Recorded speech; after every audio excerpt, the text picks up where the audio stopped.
हम आप लोग यहाँ पर अपना अपना समय निकाल के आ रहे हैं, बहुत जाने न जाने कितने कामों को छोड़ के आ रहे हैं। किस लिए? कि अपने अंतर्मन की सफाई करने के लिए, अपने अंतर्मन को स्वच्छ बनाने के लिए, अपने अंतर्मन को पवित्र बनाने के लिए। यहाँ से जाने के बाद में बहुत सारे लोगों के, बहुत सारे अपने युवा साथियों के मन में बीज अंकुरित होने लगते हैं। अगर मन में ये लगता है यहाँ से जाने के बाद कि हाँ, हमें कुछ करने की आवश्यकता है, हमें कुछ करना चाहिए, इस तरीके का मन में चिंतन आता है, तो सोच लीजिए कि हमारी भगवान की हमारे ऊपर बहुत बड़ी कृपा बरस रही है। भगवान परम पूज्य गुरुदेव हमें अपनी चेतना में ले रहे हैं। हमारे भगवान आपके शरीर में घंटी बजा रहे हैं, वो आवाहन कर रहे हैं कि हमें कुछ करने की जरूरत है। भगवान हमसे सहयोग मांग रहे हैं। लेकिन होता क्या है, हम घर पहुंच जाते हैं। घर पहुंचते पहुंचते हमारे बीच में अड़चने आ जाती हैं। अड़चने किस तरीके से आती हैं? जहाँ पे हमारी मित्र मंडली है, हमारा पारिवारिक माहौल, हमारा कार्यालय का माहौल, जहाँ घर पे हम लोग रह रहे हैं, तो घर वाले भी बोल देते हैं, अरे भैया अभी क्या ज़रूरत है इन चीज़ों की, आप बहुत सारी दुनिया उम्र पड़ी हुई है, दुनिया के हिसाब से चलो, व्यवहारिक बनो और यहाँ से निकलो, ये अभी इतनी आपकी उम्र नहीं है। यानी कि जो मन में एक ज्वाला धधक रही थी, जो बीज अंकुरित हो रहे थे, और वहाँ पर उस पर जो ठंडा पानी डाल दिया जाता है, उस वहाँ पे शांत कर दिया जाता है। अगर हमें अपनी श्रद्धा भाव और अपना जीवन की सार्थकता बनानी है, तो हमें अपने आप से संकल्प लेना पड़ेगा, हमें अपने आप को तैयार करना पड़ेगा। एक बात बताइए, सभी लोग, एक छोटी सी बात कही जाती है कि हम सब भगवान के बेटे हैं। ये बात कही जाती है ना, हम सब भगवान के बेटे हैं, हम भगवान के बच्चे हैं। लेकिन ये कहने में तो बड़ी अच्छी लगती है कि हम भगवान के बच्चे हैं, भगवान के बेटे हैं, लेकिन ये चीज़ कहीं चरितार्थ होती हुई कहीं जीवन में उतरने वाली चीज़ नहीं आती है। सोचिए, अगर हर व्यक्ति के मन में ये रहे कि हम भगवान के बेटे हैं, और भगवान कौन? भगवान वो जहाँ कण कण में विराजमान, कल्याण करने वाला, हर वक्त हमारी निगरानी करने वाला। अगर हमारे कण कण में भगवान है, तो अब सोचिए कि क्या अगर हमें इस बात का अनुभूति है कि हमें भगवान देख रहा है, तो क्या हम कोई गलत काम कर सकते हैं क्या? हमारे मन में गलत काम करने की कोई प्रेरणा आ सकती है क्या? क्या हमें कोई ऐसे नकारात्मक विचार हमें प्रभावित कर सकते हैं क्या? तो ये सिर्फ किताबों में सिर्फ पढ़ने के लिए रह जाता है कि हम भगवान के बच्चे हैं। आप लोगों को यहाँ पे बुलाया जाता है, हम सब लोग यहाँ पर इकट्ठे होते हैं सिर्फ इसलिए कि हम लोग जाने कि हम वास्तव में भगवान के बच्चे हैं। यहाँ पर जो साधना का जो क्रम रखा गया है, योग का क्रम रखा गया है, ध्यान का क्रम रखा गया है, वो सिर्फ यही कि हम अपने जो सोई हुई हमारी शक्तियाँ हैं, वो हमारी सोई हुई शक्तियाँ हमारी जागें और हम सन्मार्ग पर चलने के लिए प्रेरित हों। इसीलिए यहाँ पर आप लोगों को बार बार बुलाया जाता है, बार बार आप लोगों से आह्वान किया जाता है। कोई कहता है साहब हम तो बहुत समय से जुड़े हुए हैं, अरे साहब हम तो योगा घर में भी कर लेते हैं, अरे साहब हम तो ध्यान घर पे भी कर लेते हैं। लेकिन ये जो गुरुदेव ने जो केंद्र बनाए थे, ये जितनी हमारे यहाँ पर हमने, भले ही हम घर पे कर रहे हैं, ये अच्छी बात है, घर पे योगा करते हैं, बहुत अच्छी बात है, करना चाहिए, जब साधना हमें घर में करनी चाहिए। लेकिन यहाँ पर प्राण ऊर्जा है, यहाँ पर गुरुदेव माता जी साक्षात हैं, और इसीलिए इसी उद्देश्य के साथ में यहाँ पर ये छोटे छोटे केंद्र बनाए गए थे जगह जगह, कि सभी लोग आए, यहाँ से प्रेरणा लें और अपने जीवन की सार्थकता बनाते हुए आगे बढ़ें। हमारे ऊपर नेगेटिविटी कब हावी हो जाती है हमें पता नहीं चलता, हमारा मन, हमारा शरीर कब नकारात्मक दिशा में चल देता है हमें पता नहीं चल पाता। लेकिन हम सोचते हैं हम जैसा कर रहे हैं वैसा सही है। और ये योग निर्माण योजना ये सिर्फ इतना नहीं है कि सिर्फ और लोगों के लिए, हम कई बार अपने घर वालों की भी दुहाई देते रहते हैं कि हमारे घर वाले हमारे तैयार नहीं है, हमारे घर वाले हमारी बात को मानते नहीं है, वो नहीं बदल रहा, ये नहीं बदल रहा। गुरुदेव ने स्पष्ट कहा है कि कोई बदल रहा या नहीं बदल रहा इस बात को छोड़िए, आपके अंदर कितना बदलाव आया इस बात का चिंतन मनन करिए, हमारे अंदर कितना बदलाव आया। हम सोचते हैं कि हमारी माँ बदल जाए, हम सोचते हैं हमारा पिता बदल जाए, हम सोचते हैं हमारा भाई बदल जाए, हम सोचते हैं हमारी माँ बदल जाए, हमारे मित्र बदल जाए, हमारा पूरा परिवार से बदल जाए, हमारा पूरा खानदान बदल जाए, पूरी दुनिया बदल जाए। जैसे कि युग निर्माण योजना सब लोगों के लिए, युग निर्माण योजना हमारे लिए नहीं है। युग निर्माण योजना सबसे पहले हमारे लिए है। तो सबसे पहले हम लोगों को दृष्टिकोण बदलना पड़ेगा, अपने को, मन को बदलना पड़ेगा, हमें अपने विचारों को बदलना पड़ेगा, तब हम सामने वाले से उपेक्षा रखें कि इनके अंदर भी बदलाव आना चाहिए। और जो हम लोग कह रहे थे कि जहाँ पे घर वाले लोग नहीं मानते हैं और जब हम लोग सन्मार्ग पर चलने के लिए कोशिश करते हैं तो घर वाले कहते हैं कि आपको अभी आपकी बहुत उम्र पड़ी हुई है। तो इसके लिए भी हमें कुछ करके दिखाना पड़ेगा। क्या करके दिखाना पड़ेगा? हमें अपनी पारिवारिक, गुरुदेव ने कहा है ना परिवार निर्माण, तो हमें पारिवारिक जिम्मेदारियों का निर्वाह अपने घर के अंदर करना पड़ेगा। हमें हर रिश्ते के लिए जिम्मेदार बनना पड़ेगा। जब हम हर रिश्ते के लिए अपने घर में हम जिम्मेदार बनेंगे और उसके बाद हम सोचें क्या हम एक अच्छे पिता बन पाए, क्या हम अच्छे भाई बन पाए, क्या हम एक अच्छी माँ बन पाए, क्या हम एक अच्छी बहन बन पाए, क्या हम एक अच्छा भाई बन पाए।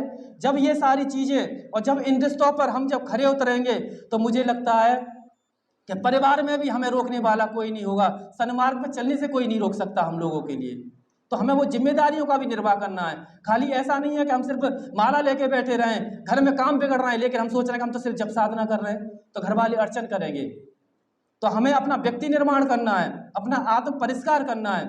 और मैं आपको बता दूं, अपना निर्माण और अपना आत्म परिष्कार किसी की खुशामद करने से नहीं होगा, किसी की चापलूसी करने से नहीं होगा। अपना परिष्कार करना है तो हमें सन्मार्ग पर चलना पड़ेगा, हमें आगे बढ़ना पड़ेगा, अपने जीवन में त्याग और बलिदान हमें देना पड़ेगा। जितने बड़े भी हम लोगों ने महान पुरुषों को या जिन्हें महान व्यक्तित्व को हम लोग याद करते हैं, चाहे वो महात्मा गांधी हों, चाहे वो राजेंद्र प्रसाद हों, चाहे वो हमारे परम पूज्य गुरुदेव हों, चाहे वो रामकृष्ण परमहंस हों, चाहे वो भगवान राम हों, भगवान श्री कृष्ण हों, जितने भी महापुरुषों को देख लीजिए, उन्होंने व्यक्तित्व बनाया है तो उनके जीवन भर का संघर्ष रहा है। उन्होंने जीवन में त्याग किया है, हर चुनौतियों को उन्होंने फेस किया, हर चुनौतियों से जूझे हैं और लेकिन अपने सन्मार्ग पर चलने के लिए अपने आप को कभी रोका नहीं, चलते चले गए। और आज हम लोगों की इतनी अगाध श्रद्धा है उन्हीं के पीछे, क्योंकि वो कभी पीछे मुड़ के उन्होंने देखा नहीं, हमेशा आगे बढ़ते चले गए। और हमारे लिए देखो कितनी प्लस पॉइंट की बात है कि इन लोगों ने संघर्ष किया है, लेकिन हमारे साथ कौन है? हमारे साथ परम पूज्य गुरुदेव हैं जिन्होंने अपना संघर्ष किया है। हमें तो बस खड़े होने की जरूरत है, हमें बस अपना संकल्प शक्ति अपने अंदर उभारने की जरूरत है। पग पग पर, कदम कदम पर हमारे लिए गुरु सत्ता हमारा साहस बताती है, हमें हिम्मत मानती है, हमारी हिम्मत टूटने नहीं देती है। ये क्या है? जो संरक्षण भगवान राम को नहीं मिला, जो संरक्षण रामकृष्ण परमहंस को नहीं मिला, वो संरक्षण हम लोगों को मिल रहा है। हमें तो बस खड़े होने की जरूरत है। हम ये जो काम कर रहे हैं, ये काम तो हुआ, ये तो सिर्फ हम लोगों के लिए एक माध्यम बना रखा है, एक श्रेय देने वाली बात है हम लोगों के लिए। काम हमारा हो रखा है, गुरुदेव ने कहा है युग निर्माण योजना हो रखी है, सिर्फ आपको तो श्रेय लेने वाली बात है। और ये वो समय है कि अभी नहीं तो कभी नहीं। हम ये सोचें अब छोड़ दें, अब अगले संडे से देखेंगे, अगले महीने से देखेंगे, 15 दिन बाद देखें, महीने बाद दें, तो ये वो समय है कि अगर हमने ये समय चूक गया तो जिस तरीके से जब भगवान राम ने जब सभी लोगों से आह्वान किया था कि आप आइए, बुराई का खत्म करना है, अत्याचार खत्म करना है, रावण को खत्म करना है, रावण का वध करना है, आप आइए, सब लोगों को, मानव जाति को संगठित होने की जरूरत है। लेकिन उनको किसी ने नहीं सुनी, उनका आह्वान किसी ने नहीं सुना। उनका आह्वान किसने सुना? रीछ, गिलहरी, बानर, ऐसे लोगों ने सुना। और देखिए इतिहास गवाह है कि वो लोग जब रावण को खत्म करने के बाद में जब अयोध्या वापस आए तो सब लोगों के पास में मलाल था, अफसोस था। तो वो गलती उन लोगों ने कर दी, लेकिन ये गलती अब हम लोगों से न हो, ये चूक हमसे न हो, इस बात का हम लोग यहाँ से संकल्प लेके जाएं। हम ऐसा न हो, हम सब लोगों के लिए फोन करते हैं, भाई साहब आप आइए, आप निकल के आइए। हमारा यहाँ से ये संकल्प होना चाहिए कि हमें किसी के फोन का इंतजार नहीं करना है, हमें किसी के मैसेज का इंतजार नहीं करना। सोचिए गुरुदेव माता जी हम लोगों को बुला रहे हैं, गुरुदेव माता जी हमें प्रेरणा दे रहे हैं, और मैं आपको इस बात का मैं आपको गारंटी दे रहा हूँ कि आप ये गुरुदेव के लिए यहाँ समय निकालिए। भौतिक क्षेत्र में आपकी सारी बाधाएं, सारे रुकावट, आपका बिजनेस, आपकी नौकरी, आप प्रगति करते हुए चले जाएंगे, किसी तरीके से आपके लिए अड़चन नहीं आएगी। सिर्फ गुरु जी के आप 2 घंटे का समय निकालने के लिए आप लीजिए संकल्प शक्ति। आप किसी के मोहताज नहीं है कि हमारे पास में कोई फोन आएगा, मैसेज आएगा तभी हम लोग जाएंगे। यह हम लोगों की दैनिक नैतिक जिम्मेदारी है कि गुरु जी का कार्यक्रम है, गुरु जी का कार्यक्रम हम लोगों को बढ़ चढ़ के बनाना है, नए लोगों को लेके आने, नए लोगों से जोड़ना है ना। मुझे एक छोटी सी घटना याद आ रही है, क्योंकि गुरु जी, मुझे इस बात का खुशी होती है, इतना गर्व हम लोगों को महसूस होता है कि जितना संघर्ष महापुरुषों ने किया वो संघर्ष हम लोग इतना नहीं करने देंगे गुरुदेव। हमें तो सिर्फ खड़े होने की आवश्यकता है, संघर्ष हमारे गुरुदेव ने किया है। एक व्यक्ति अभी मैं कोरोना काल से पहले की बात है, मैं आपको बता रहा हूँ। एक बाबूजी आए थे तो भेंट हो गई, बताया मैं बेटा राजस्थान से हूँ, तो हम लोग बैठ के बात किए। तो बोले बेटा मैं कम से कम 35-40 से जुड़ा हुआ हूँ, 35-40 साल से, गुरुजी के समय से, और गुरुजी के साथ काम कर रहे थे। बोले बेटा एक दिन मेरे को हार्ट अटैक आ गया। हार्ट अटैक आने के बाद में मेरी जो 2 ब्लॉकेज आ रखी थी, एक 100% और एक 95%। बोल दिया कि आपका जो है बाईपास सर्जरी होगी। बोले कि मैंने तय हो गया, तो शाम को मैं निकल आया हॉस्पिटल जाने के लिए, एडमिट होना था। बस 3-4 किलोमीटर दूर हॉस्पिटल रहा होगा। मन में आया कि नहीं, मैं वहाँ नहीं जाऊँगा, मैं शांति यून जाऊँगा, मैं गुरुदेव के पास जाऊँगा, क्योंकि मैं गुरुदेव से बिना कहे बिना पूछे कोई काम नहीं करता हूँ, तो मैं ऐसे कैसे कर लूँगा।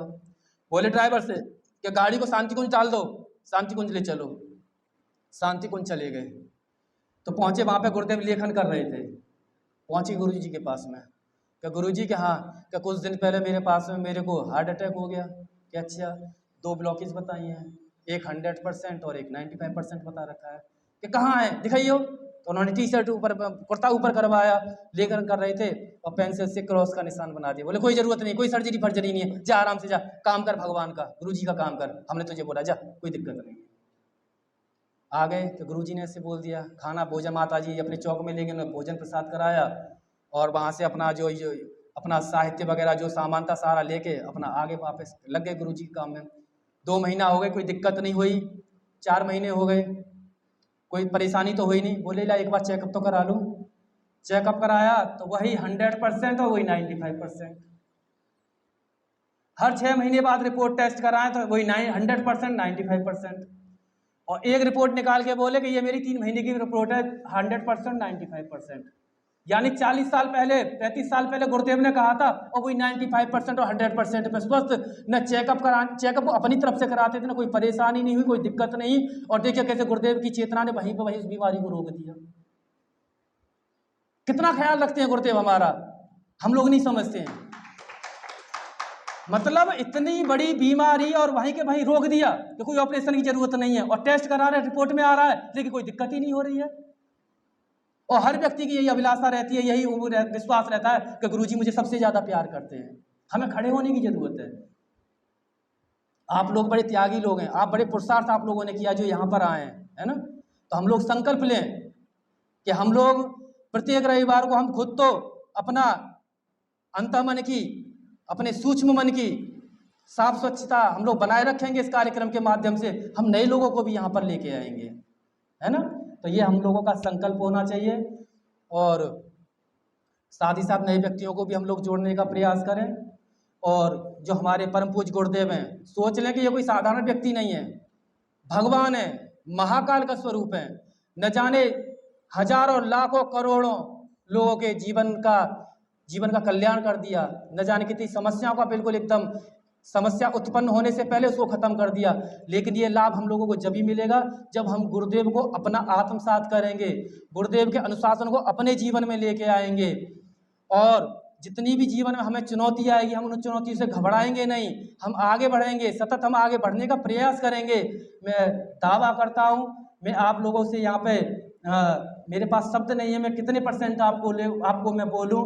गुरुदेव हम लोगों के लिए कहीं से अनुदान वरदान देने में कहीं किसी भी तरीके से कमी या कोई कसर हम लोगों को छोड़ने वाले नहीं हैं।